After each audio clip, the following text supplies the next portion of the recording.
तेलंगाना के कमलापुर इलाके में उस वक्त हल्की सियासी कशीदगी देखने को मिली जब गरीब आवाम में डबल बेडरूम मकानात की तकसीम अमल में लाई जा रही थी। इस तकरीब में रियासती उजरा पी श्रीनिवास रेड्डी और पुन्नम प्रभाकर और दीगर अवामी नुमाइंदे शरीक थे। बीआरएस के रुकनी असम्बली पी कौशिक रेड्डी भी तकरीब में मौजूद थे। तकरीब के दौरान जब मकानात की तकसीम का अमल जारी था, पी कौशिक रेड्डी ने वज़ीर माल पी श्रीनिवास रेड्डी की तकरीब के दौरान जब मकानात की तकसीम का अमल जारी था, पी कौशिक रेड्डी ने वज़ीर माल पी श्रीनिवास रेड्डी की तकरीर के दौरान रुकावट पैदा की। वो मकानात की तकसीम में नाइंसाफियों की शिकायत कर रहे थे और हुकूमत को तनकीद का निशाना बना रहे थे।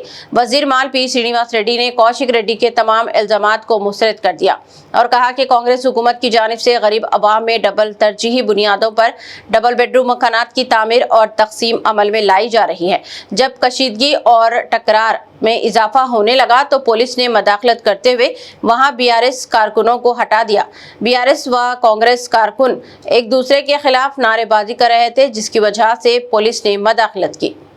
कमलापुर పట్టణంలో 302 డబుల్ బెడ్రూమ్ ఇల్లు మరియు గూడూరులో 50 డబుల్ బెడ్రూమ్ ఇల్లు, మరిపల్లిగూడెంలో డబుల్ బెడ్రూమ్ ఇల్లు 50 కట్టడం ఇవాళ మనందరం కూడా అందరి సమక్షంలో ఇవాళ పంచడం చాలా చాలా సంతోషకరం అని చెప్పి సందర్భంగా తెలియజేస్తా ఉన్నాను.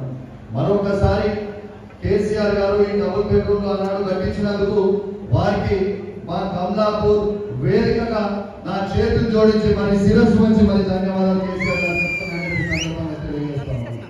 ఈ ప్రభుత్వం చెప్పిన ఇంకా కొన్ని కార్యక్రమాలు చేయాల్సింది ఉంది. రాష్ట్ర ఆర్థిక పరిస్థితిని ఆనాటి ప్రభుత్వం కొల్లగొట్టిన కారణంగా అనుకున్నది ఇంకా పూర్తిగా ఇవ్వలేదు. తప్పకుండా ఇచ్చి తీరుతామని కూడా ఈ వేదిక ద్వారా మీ అందరికీ తెలియజేస్తూ